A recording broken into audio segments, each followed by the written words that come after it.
Right, well, good afternoon and welcome back from your networking and refreshments break, ladies and gentlemen.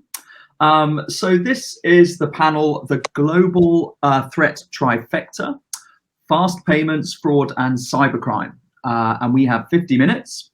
And in this panel, we're going to discuss the rapidly changing landscape, how firms are using enhanced data sets, advanced technology to adapt to new and emerging threats, and the additional steps the industry needs to take to protect against fraud and cyber losses. And we have quite the panel lined up for you this afternoon. So let me introduce who we have today. So first up, we have Will Tully. Will is head of fraud for HSBC's retail bank in Asia.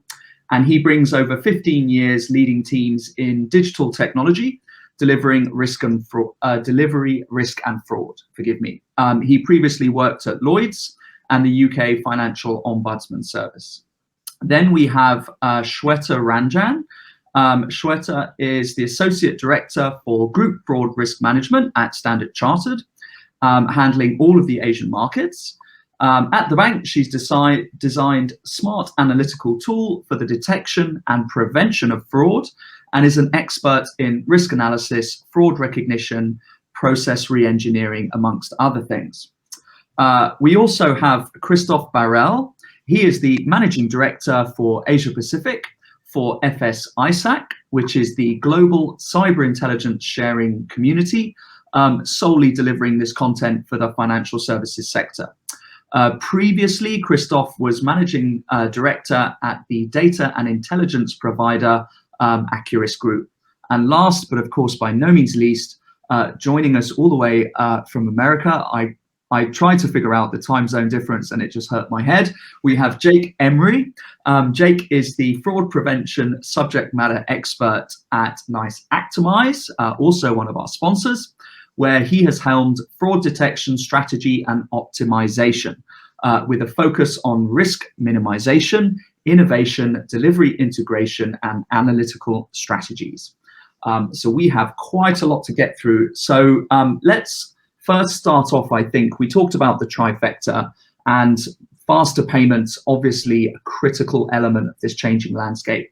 So with the world moving to a more instant, anonymous, and perhaps automated customer experience, how do you see this changing the dynamic? And perhaps I can throw this over to you, Will, to kick us off. Thanks, Guy. Sort of what I want to start with is, what does the world look like 5 years ago? So if we go back before faster payments sort of came in a big way in Asia, what we had was it took 2 days for a payment to move from one place to another place. During that time, I could set up teams that could detect fraud. They had 2 days, so they could phone customers, they could take time to analyze certain aspects of it, have those conversations, and recall a payment. So at that point, the payment never credited to the other account. We really didn't have the payments problem we have today. We didn't really have the scam problem we have today. What does the world look like today? Well, today it looks like real time. So the money just moves from one account to the other, is credited, and it keeps moving. That means that we as a bank have to be able to detect suspicious items. We have to be able to hold them. And that means being able to do that in near real time. And that's a real challenge that we have. It's not just being able to build the analytics capabilities, it's about being able to get the right data in the right place, being able to collect the right data, and then it's about being able to know what to do with it and what happens next as well, from our point of view. We also have the challenge of what happens if we miss one. So we have a whole operational challenge of being able to have phone lines and people open to be able to do those sorts of things. So if you think about how the world has changed, it's changed dramatically during that time. When we've seen some things and some times when it's gone wrong, so you look at the recent attack by OCBC, or not OCBC, not by them, in Singapore, and you can see the regulatory reaction to that, where they're now insisting that we put things like air gaps in. So when the mobile app moves from one phone to another phone, that we stop payments for 12 hours at a time. So again, what can happen is, if this continues to go up, if banks are unable to stop it, more and more regulators are going to follow suit with mass. We know that Bank Negara, for example, are looking into that. We've had conversations with them. We also know that HKMA in Hong Kong is looking at that as well. And so they're looking at what can they ask banks to do. How could we change our control to stop these things from happening? And so there's a lot going on in this space today. Okay, thank you. And Jake, if I could throw it over to you, I think in our kind of pre-panel discussion, you were talking about, how some of these changes, what sort of pressures are going to manifest on the operational teams. What would you say in that space? Well, before I, first of all, I'd like to, thank you for the invitation to this panel, and it's a very impressive group, and very happy that Nice Actimize is a part of this, and really looking forward to this discussion. I think Will hinted at the operational pressures. You had more time, and so coming from the industry. Now, granted, faster payments is behind in the US, so it's not like it is in APAC and Europe particularly, but with the fraudster preference and shift to these peer-to-peer applications, the money movement is happening very quickly. And it is putting a lot of pressure on operational teams to have to react very quickly, and often they're playing catch up. So it's less of this interaction with the customer and really being able to have real-time payments interdiction, and understanding your data, being able to change rules, because you can't change your models overnight, right? So you've got to be able to shift to these emerging threat vectors. And so I think the operational pressures are pretty extreme on fraud groups. I don't care what region you're talking about right now. The industry is under an extreme amount of pressure. So I tip my hat to all the fraud fighters listening to this discussion, because I definitely felt those pressures when I was a part of the industry.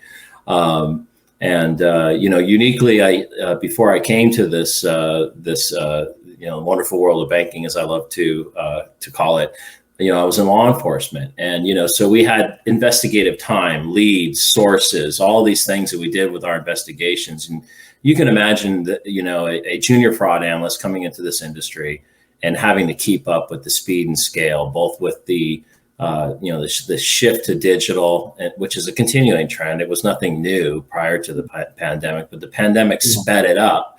And then, of course, in all these different regions, there were different mechanisms of government funding. So the pandemic fraud really sped things up, and it's put extreme pressure on fraud teams. And so, having, first and foremost, understanding your data, good real-time payments interdiction, being able to rapidly change your rules to adjust to the fraud, and then just, not overwroughting your fraud teams with the volume of work.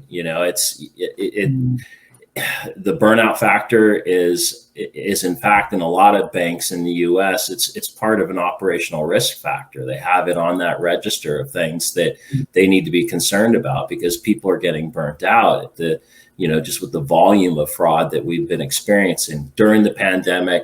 It was, those pressures existed before the pandemic, and now they're just ever more increasing, as we carry forward in this kind of quasi post-pandemic situation. I know it's somewhat different in APAC right now. There's some regions that are extremely slowed down still by the pandemic there. So, I think these kind of things, along with, ingesting new tools, particularly for the peer-to-peer payment threats, overlaying and having, some idea, with regards to behavioral analytics or behavioral biometrics, if your organization is gone that step, that additional step of maturity. These are things that can happen in the background. It improves the customer experience, and then it's the customer behind the controls. It's very, very difficult for the fraudsters to trick out, particularly the behavioral biometric aspects. So those tools, I encourage folks to learn more about, and to start to think about where they fit within their risk controls. I'll leave that there. Thank you. Good question. Sorry, quickly. Could you describe behavioral biometrics to people that might not know? Because I'm not sure that everyone, I understand, but I think others might not.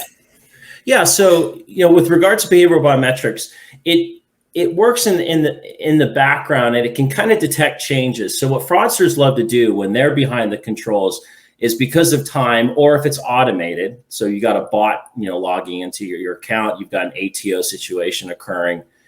these things are programmed to kind of act like machines, or if there's a human behind the controls, they're not going to behave with your platform the way that your normal customer does. And so when you go through that integration with these types of vendors, they learn the behaviors of your customers individually.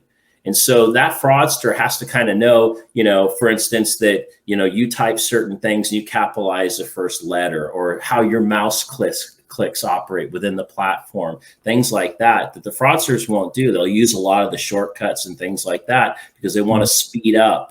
They're on your platform. They know exactly where they want to go. They want to send a payment out through a peer-to-peer app, or they're going to attack you through another vector. And so they're going to use those shortcuts to their advantage. But that's what's going to trip them up, because the behavioral biometrics are going to pick up on that and go, wait a second, we don't think this is my customer. Boom, payment stopped, high risk event occurring. And then have actions that will occur in an automated sense, instead of the fraud analyst having to come in. Now, the fraud analyst will have to probably have some work behind there, but at least you're not experiencing that loss to the customer. And then the customer has the experience, maybe not knowing necessarily what tool stopped the fraud, but the bank contacts them and says, hey, we noticed an anomaly. Oh yeah, no, I didn't do that. That's a great experience for the customer, instead of the customer being defrauded. And then we all know what the impact that's going to entail. It's, you're probably looking at 4 times rate of attrition there. The customer is going to be very ticked off, even if they're made whole, absent those considerations. So I think these tools are very effective, on top of having, again, the real-time payments interdiction, good models, all these things, layered amongst each other, understanding what your device intelligence is telling you. So some of the cyber risk factors, things that Christophe will get into, these things all, work in concert really to slow down the fraudsters, slow down these payment mechanisms, and frustrate the fraudsters and the money mules, for that fact of the matter, as well. So Interesting. So Shweta, if I could pose a question to you then. I mean, Jake was sort of talking there about sort of, various sort of layered defenses, in terms of fraud prevention. But, and of course, the ultimate goal of frustrating the fraudsters and preventing the loss of funds. Losing money in any kind of fraud is extremely frustrating, of course, as there seems to be no way out.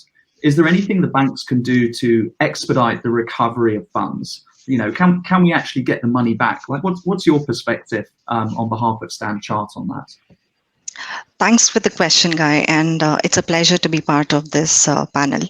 So I agree, it's really, really difficult to get the recovery of funds at this stage, where funds are moving very fast. It's actually real time online, as also mentioned by Will and Jake.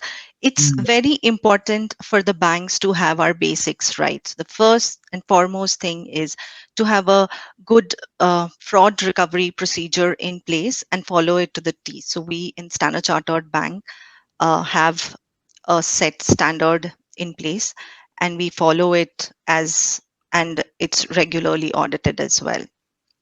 It's very important also to educate the frontline staff to understand the do's and don'ts, and talk properly to the victims so that you get the information right, understand how this kind of fraud was done, so that we can take lessons from it and avoid it in future. Also, we need a 24/7 helpline to help such kind of victims and understand to stop further frauds, block the cards, block the account, whatever, depending on the scenarios.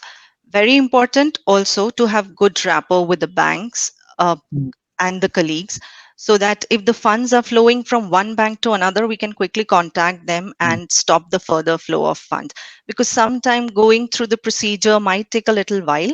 So it's good to have a good rapport with other banks. So that are some of the key things which I would recommend.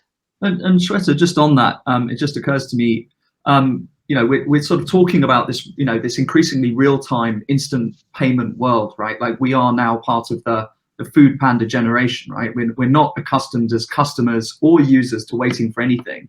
So what does that time window, what's the time sensitivity around sort of fund recovery? Like, what does that look like? Is this this needs to be detected as soon as possible and the first 12 hours or 24 hours are critical? Like, how does that play out? It's a very difficult question. This isn't all going to be just absolute sitters. Yeah, so the funds are flowing real time and will flow from one bank to another, to third, to fourth, and then ultimately the money is gone. So we might think that it will take 12 hours, 24 hours. Some of the markets, we have a 24-hour tax, but it doesn't work. Even if you say 12 hours is quite delayed. So it's better to act on it as soon as possible. The moment you get the information, just act. That's the only way out. Okay. Yeah. I'll let you off, Shweta. Right. Christophe Barel has been waiting extremely patiently. So Christophe, particularly, with your role as MD of FS-ISAC and the function that FS-ISAC performs as a global intelligence provider, perhaps you could, help set the scene a little bit with some of the themes and market trends we've seen either emerging or getting more prevalent over the last 6 to 12 months. Like, what does that landscape look like? Yeah, sure. Glad to be here too. As mentioned earlier, guys, I represent the Financial Services Information Sharing and Analysis Center. And so our core mission is to safeguard or protect the global financial system by reducing cyber risk. I really believe cross-border intel sharing is more and more critical. For example, we ensure that a threat that begins in one part of the world can be prevented and defended against in a different location. And it's all about, well-resourced cybersecurity programs sharing their expertise with the less mature ones. All right, so right now, everyone is talking about Russia and Ukraine, of course, right? This morning, actually, I was reading an article from Bloomberg saying that according to Microsoft, and I'm sure some of you saw it as well, at least 6 Russian-affiliated hackers started cyber attacks against Ukraine in March 21. So it's a year ago. They were basically collecting strategic and battlefield intelligence. And on the same article, I saw that Ukraine has been hit with more than 230 cyber attacks since the invasion started. It's just massive. Now, back to the financial sector. Clearly, I think all cybersecurity professionals are very, very busy at the moment. But usually banks, insurance companies that we work with very closely are well equipped in terms of cyber tools and preparedness compared to other sectors, right? Just to share with you, outside of the conflict zone, we are not seeing any significant uptick in attacks against FIs linked to any particular geography or threat actor. Something else I wanted to share today as well, one of our most recent reports, so it's titled FS-ISAC Navigating Cyber 2022, shows that global cyber threats are, and it's not a big surprise, accelerating as cyber criminals and nation state actors actually converge and collaborate, starting to really work together. So the growing nation state influence over financial sector suppliers and the confluence of cybersecurity and geopolitics mean that FIs and other organizations will need a sort of holistic view and approach in relation to threat intelligence. So that includes a real-time understanding of the geopolitical landscape. So third-party risk, ransomware, and zero-day vulnerability exploits will surely remain the 3 biggest cyber threats that FIs will face this year.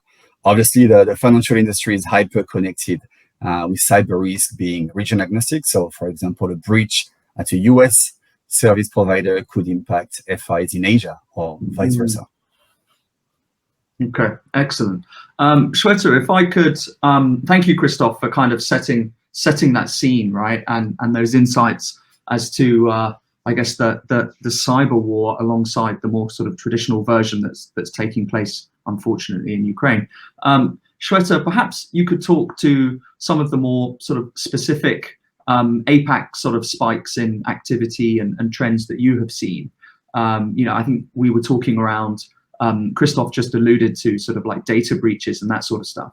What have you seen in your domain, as it were, more locally? Sure. So there were a couple of fraud incidents which happened in past 6 to 12 months, but I would just take some of the key ones, maybe just a couple of them.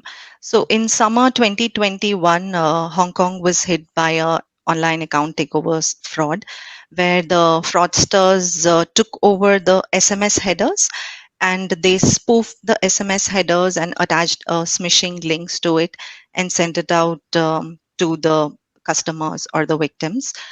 So when the victim would click on this link, it'll take them to a fake website, which is fake simile of a Standard Chartered Bank website. The victim would put in their account details, OTP, login credentials, everything, and then the account is taken over by the fraudster, and within moments, all the money is gone. So I would take the liberty of saying that my team and Tully work together to get country industry response for the HKMA, which is a regulator for Hong Kong. The HKMA scrutinized the industry response, and they came up with the mitigation for removing hyperlinks from all kind of SMS or communications which is being sent by the banks. But this was a massive step and a lot of work for the banks. A similar incident which we saw in January 2022 was around OCBC, which Will also mentioned.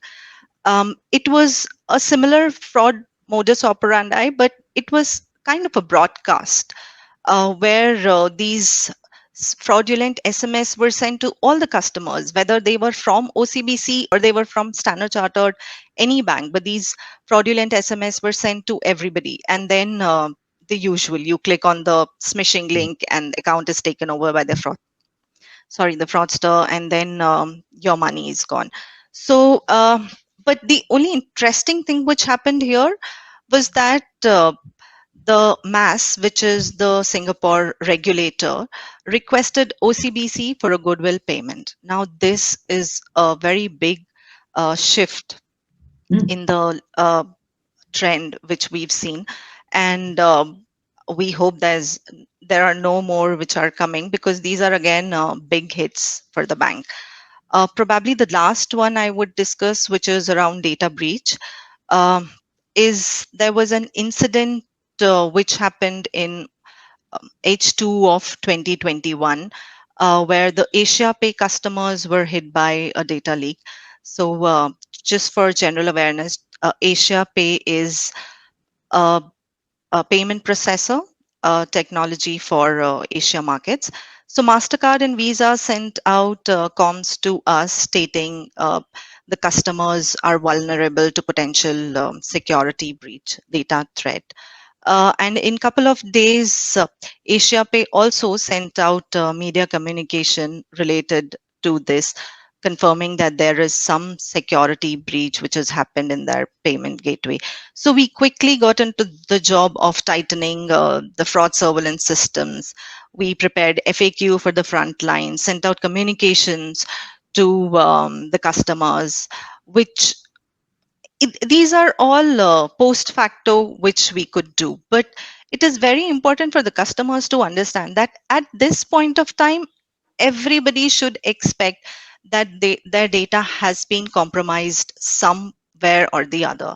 So it's very important to keep on changing your password. I know banks send regular communications to the customers. I would just urge not to discard these communications from the bank, but please do pay heed to all the communications which your bank sends.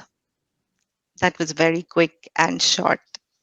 Thank you, Shweta. I'm smiling because I am one of those customers that disregards anything from the bank. And yeah, like I literally got an email just now from Standard Chartered. Look, that was great. Thank you. But if I throw perhaps a more general question out, to all of you. And please don't be shy. Just chip in when you have something to say. You've talked a lot collectively about these sort of new patterns that are emerging. Whether it's behavioral patterns, as Jake was talking about, and sort of preventing fraudsters from their sort of accelerated mass attacks, to the sort of trends and behavior patterns that we've been seeing, from Christophe. What do you see? If we could sort of start summarizing this into practical input for the audience. So what would you see are the key considerations and bottlenecks to the effective prevention of fraud?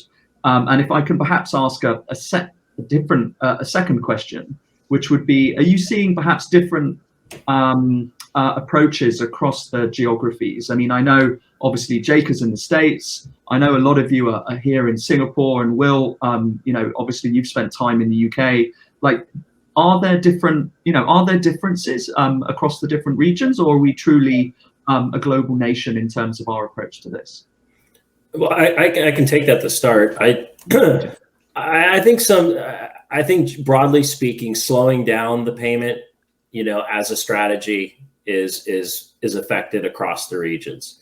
So I've heard in the UK with the authorized push payment fraud that they're dealing with, they're really trying to slow down these fraudsters because the liability question is much different in that region. And in fact, the PSR, one of their regulatory authorities there is released some guidance that should be very concerning for UK banks because they're going to hold those banks responsible, whether it's authorized or unauthorized, and that's going to be a legislative change that's going to come. And so I think as the regulatory entities, following from Shweta's comments, it's starting to set precedents about what the regulators are expecting from the financial institutions. And it's kind of a carrot and stick type of thing. They want the organizations to improve their control and risk environments so that these attacks don't affect as many customers, because what the customers are doing when they're not being made whole, or they're unhappy with the experience, or all the above, is they're going to these entities and filing complaints. And then these entities come in and they can carry a very heavy hammer. And reputationally speaking, you don't want to fall within that remit where you start hitting the news. It's your organization in the news, and they're focusing, well, what's wrong with this bank? I think broadly speaking, I think there's a collective understanding that the liability shifts are not working in the favor of banks. That's because of the regulatory pressures as well as reputational concerns, and then some organizations, they want to make the customers whole. They'll take that loss, so that they can avoid some of those negative reputational impacts and retain customers, because there's a lot of competition from neobanks and fintechs and others. So I think a lot of those broader concerns are cross-regional. With regards to real payments, obviously in other regions, there's much more maturity than there is in the United States, but we're going to catch up really quickly here in about a year. And so, we'll be definitely holding on to our seats, that's for sure.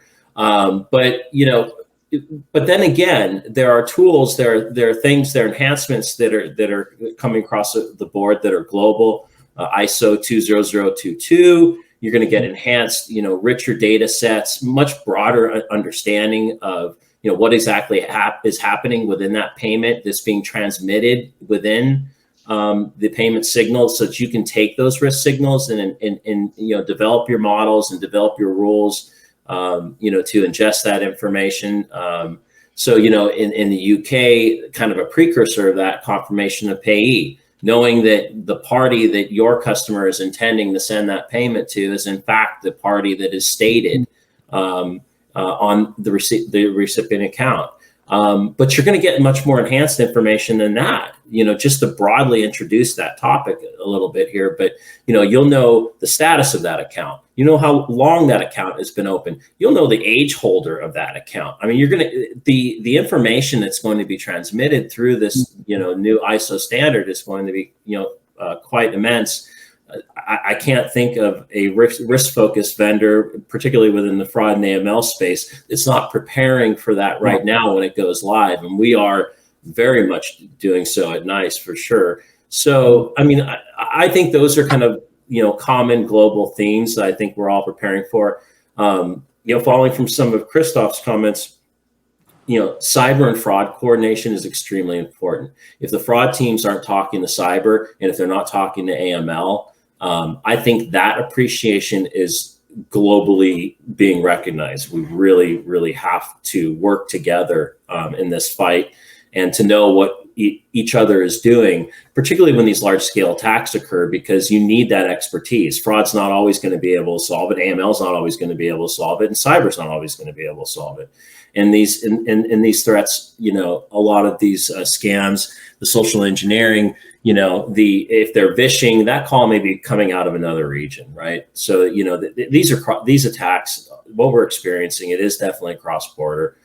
So anyway, I'll defer to the rest of the panel. I know Will's got some thoughts on that, so I'll definitely want to hear from the industry here. Sure. Will, what's your take on some of these themes that Jake's laid out? So I think Jake makes a lot of very good points. You could see me nodding throughout. But what I'd also point out on top of that is that I think this is a wider problem. I think on the fraud side, on the scam side, everyone looks to the banks to have the answers. But actually, there's a wider ecosystem here. To Shweta's point about AsiaPay losing roughly 11 million cards, that was a huge loss of cards and very difficult for us as a bank to try to protect our customers on. But actually, there's an ecosystem question here, which was, how was that allowed to happen? How are payment service providers protecting data? How are, for example, telcos, going back to Shweta's other point about the spoofing of telephone numbers, making sure that their customers are protected? How are social media platforms playing their part in this as well, in terms of ensuring that links, posts, and even accounts are removed in a timely manner? And this can only be moved forwards with collaboration, which is where we're going. We're talking to sort of Meta about social media. We're talking to the telcos in Hong Kong and other markets as well about building that collaboration so we can work together to solve this problem. And that's the only way, in my view, we'll solve this. I'm happy to talk about, if that's all right, information sharing, right? So Will, Jake, were talking about collaboration earlier. So information sharing is a key tool in driving cyber resilience for organizations now, operating in sectors like financial services, of course. It allows an organization to take action to prevent a breach or an attack, as well as share best practices to limit damage and mitigate fallout. We actually believe more in proactive sharing as opposed to reactive sharing. However, clearly information sharing is often blocked because of a lack of trust. Many companies are reluctant to share data with one another because they fear it will reveal sensitive company information. They may not want to share information with regulators, either to avoid revealing compliance issues or endangering consumer privacy, right? So that's really where I think trusted global intelligence sharing communities come into play, because they provide the infrastructure, the tools, the expertise, and governance as well necessary to encourage trust between organizations globally across both public and private sectors. And I think the reality is that no one institution can anticipate all threats all the time. Also, still on resilience, cyber exercises and trainings, they can reinforce cyber resilience and minimize cross-industry impacts due to cyber breaches. We actually run many exercises within the financial sector, and we also participate in public-private exercises such as the NATO's Lock Shields, which actually happened last week. It's a multinational, multi-sector, the largest, really impressive public-private exercise in the world, with more than 2,000 participants from more than 30 countries, including some here in APAC. Interesting, really interesting. Thank you, Christophe. So look, we've mentioned social media multiple times, right? And I think it's clearly incredibly important and perhaps a little bit understated as a threat vector. So perhaps we've got the time. Let's spend some of our time talking about this. So how is this medium being exploited by fraudsters, and what do the panelists see as a series of steps that practitioners, the industry, and even perhaps regulators should take? Like, let's get on our soapbox, right, and really ask what we want. So perhaps, Jake, you've come off mute. Do you want to sort of kick us off in terms of some of the social engineering that you alluded to earlier? Well, I mean, they're using the social media sites to facilitate the social engineering. So, you know, whether some of these, different avenues, whether we're talking about Facebook, Meta, Instagram, within that same umbrella, and other sites are, whether they have the right risk controls in place, particularly take down sites that are impersonating your organizations that are helping facilitate these frauds. I think one of the really effective tools with regards to, addressing that threat is, again, we can't necessarily direct these third parties. We have to hope in our respective regions and as a global risk mindset that, these forums do need to be moderated very closely, starting at the top with the nation state threats and all the way down as all these things impact financial crime and the rest. But, a bank now has to really monitor a lot of different things. And one of the things in regards to, I think, is a monitoring responsibility as a financial institution is being able to take down fake social media presences. So having a takedown service that is working every day. It's taking down emails. It's taking down fake social media profiles. It's taking down fake websites. Anything that you can do on that avenue to have some strike there, so that you can get in between the social engineering frauds. I don't want to take too much steam away from Will. I'm sure he's got thoughts on this. And they are talking to these folks, as he said. But I do think that there are successes to be seen from that. I've experienced that as well. And not ironically, you see a lot of this stuff creep up when your organization is trying to grow its customer base. So if you're in an enrollment push or something like that, all of a sudden, if you're doing a sweepstakes or if you're doing some type of effort to try to draw new customers, referral bonuses, things like that, all of a sudden these things start popping up, on Instagram and other platforms, and you're going, oh great, we've got to get this taken down. This is not representing our organization. These are fraudsters. So I think that's a good first step there. I mean, one thing I wanted, not to bring it back too much, but the data breach thing is massive. And I think the statement, I think it was that Shweta made, that we all need to assume that our personal data has been compromised to some degree or another is an extremely valuable recognition in building a risk mindset for financial crime.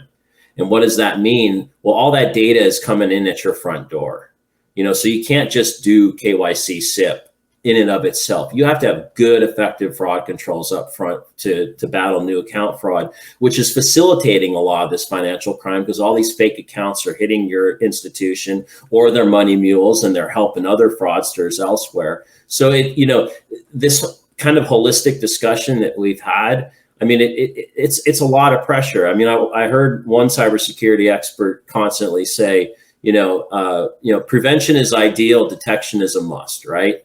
So you may not be able to prevent every fraud from occurring, but how quickly you can detect it is really what's going to set your organization aside from others, I think, in this playground. And I'll pass that question over to Will, because I'd love to hear his perspective on that as well too. Sure. Thank you. Thanks, Jake. So trying to unpick everything that Jake said, he said so much so quickly there. What I would add to what he's talking about, and he's absolutely right, your data probably is out there. It's probably been leaked somewhere. Part of the challenge is when he talked about being able to take things down quickly, we have that at HSBC. I'm fairly sure at Standard Chartered have got it as well. The ability to ensure that these things are taken down. All they are, and when he talks about takedown, is us requesting. So we make a request out there for something to be taken down. And so we have a process that operates 24/7 that reaches out to sort of website registrars, but we're at the mercy of that third-party organization. And that's where I talk about collaboration. So when you talk to social media companies about how they can take down, it's about building those relationships, almost to Shweta's point earlier about chasing money and fund chasing. It's about having that relationship between the teams and that interoperability where we can talk to companies and ensure that they are protecting their customers and our customers at the same time. And so there's a lot more to be done in this space. We're nowhere near finished because it's an entire ecosystem that needs to adjust. This entire ecosystem needs to come together and share data, to Christophe's point. There are also laws in certain situations. If you asked us at the beginning about regulators and lawmakers and what we'd like to see changed, data sharing restrictions actually stop us in certain situations. I get my legal team to look over what can I share, what can't I share. And in certain jurisdictions, it's different, but in certain jurisdictions, I can't share certain things, which would be useful to stop crime.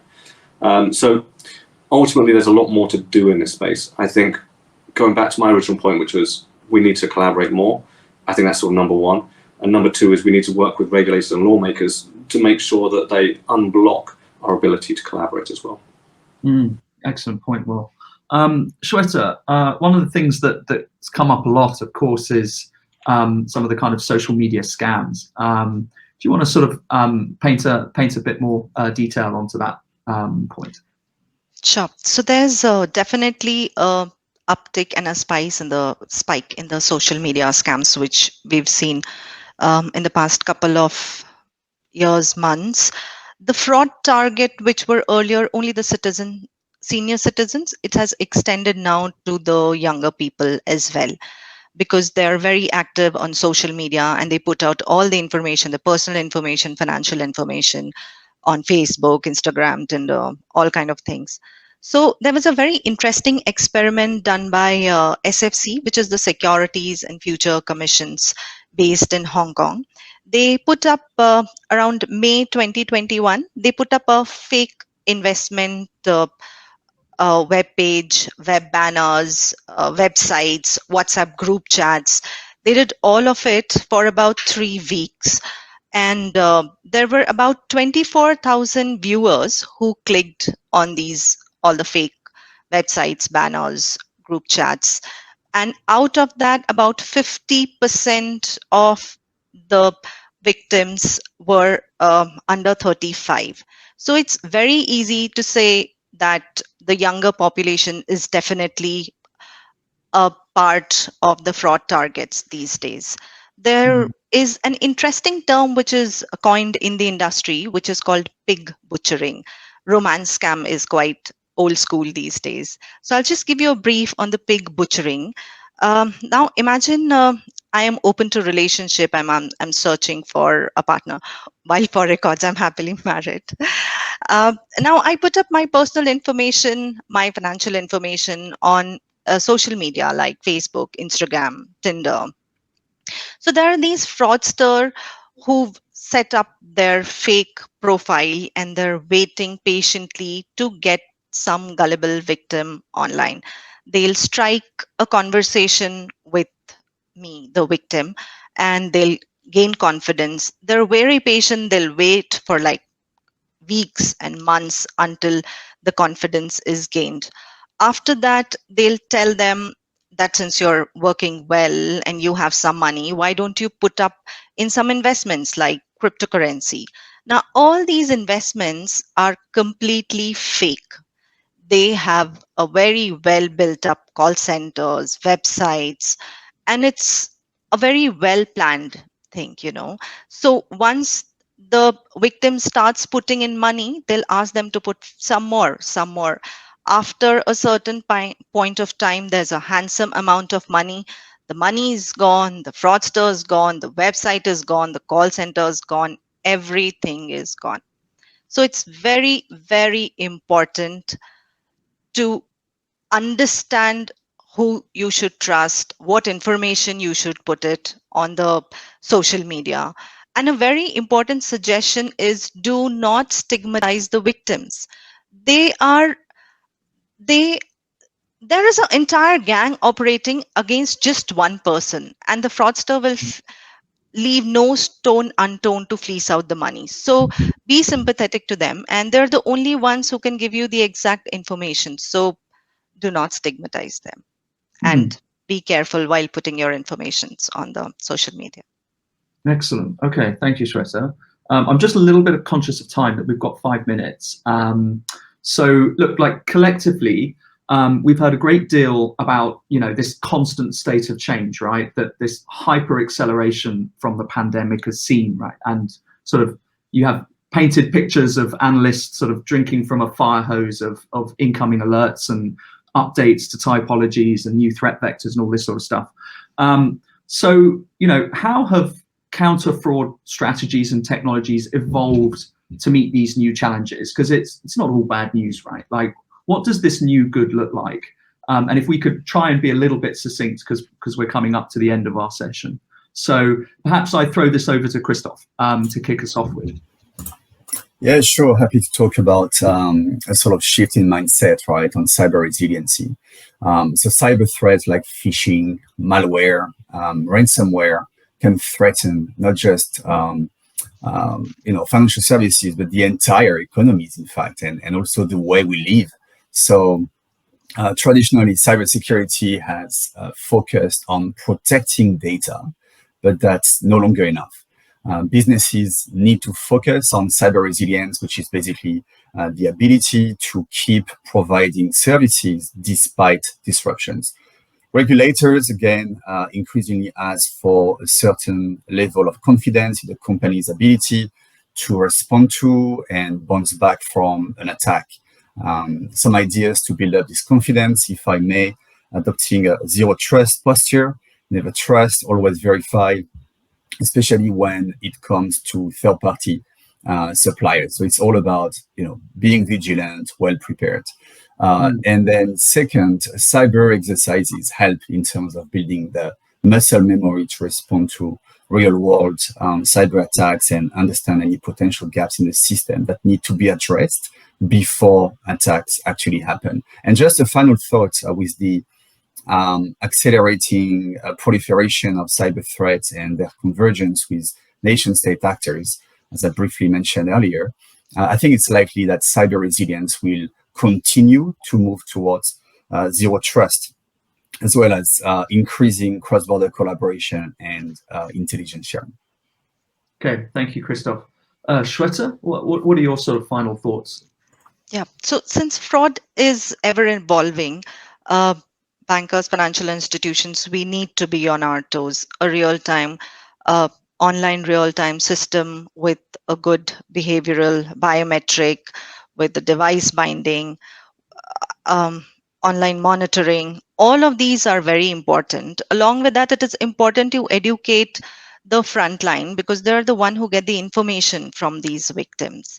And also it is important, and banks do that, send out the information to the victims, to the general customers about general awareness and trainings. And as I said earlier, do not stigmatize the victim, because they're the ones who give you the actual information. Great stuff. Thank you, Shweta. Will, what are your thoughts on this? Just the last few thoughts. You asked about technology and the evolving of technology in the question. Broadly, Shweta's nailed it. We need to be investing in information about behavior, collecting information about devices, being able to use that in real time. And actually, people like Jake will sell you a perfectly fine detection engine, but as a bank, we need to make sure that we can get the information to it in real time, to the right place. And that's where we've got the challenges going forwards. But on top of that, we need, as I think Shweta said earlier, we need to make sure that we've got the telephone lines, the operation staff to deal with the inbound telephone calls, so we can collect data and continuously optimize that as well. So the good news is most of the banks are actually getting there. There's been a lot of change in these areas over the last 2 to 3 years. I think that we have all learned. I think there's further and more things to do, as I called out earlier. I think the collaboration part is a key sort of next step. Industry data sharing is absolutely top of my agenda to start moving forwards. So I think we're progressing in the right direction. I think there's more to do, and I think the landscape will evolve. we've put the technologies in place and the banks put the technology in place to evolve with that threat landscape. But of course, we've just got to keep moving, got to keep going. Thank you, Will. And Jake, for the final sort of 60 seconds, what's your roundup? Well, no, I think Christophe, Shweta, and Will summarized it perfectly. One of the things I think in closing that we touch upon lightly is just really knowing who your customer is. Good authentication, verifying their information, not letting them onto your platform, through the new accounts channel first and foremost. Really understanding that and having good risk signals that are talking to each other and well coordinated at the front door. Again, it's more to the prevention signal. And yes, organizations like myself, we have great solutions, but really, if you're not employing those solutions with good strategy, then you're not going to get the effect that you're expecting, and so it takes all these cross-dimensional efforts and continuing. It's not just one-time efforts. It's a continual refresh cycle, making sure that folks are coordinated, understanding, and talking from the same script and really working towards that same goal of protecting your customers. We talked about some of the nasty stuff in the beginning, but we're all part of a very important fight. It's not just that we're protecting customers. These organizations that we all represent, we have a social responsibility. Financial crime leads to some very, very nasty individuals. It's hurting people. You start talking about human trafficking and things like that. I mean, these are extremely awful things to hear about, right? And so, having good risk controls is minimizing these impacts to people, and it's minimizing the overall footprint that financial crimes has on the broader criminal ecosphere. So there's a lot to be done. There's a lot of catch up. But again, I think, just being a part of discussions like this, you're building your risk mindset. It's constant education. Everybody here will tell you that we're constantly learning. This is a game of learning. You are just constantly, reading something, working with data teams, learning new tools. It's the name of this game is you don't know everything and you won't know everything. You have to continually re-educate yourself.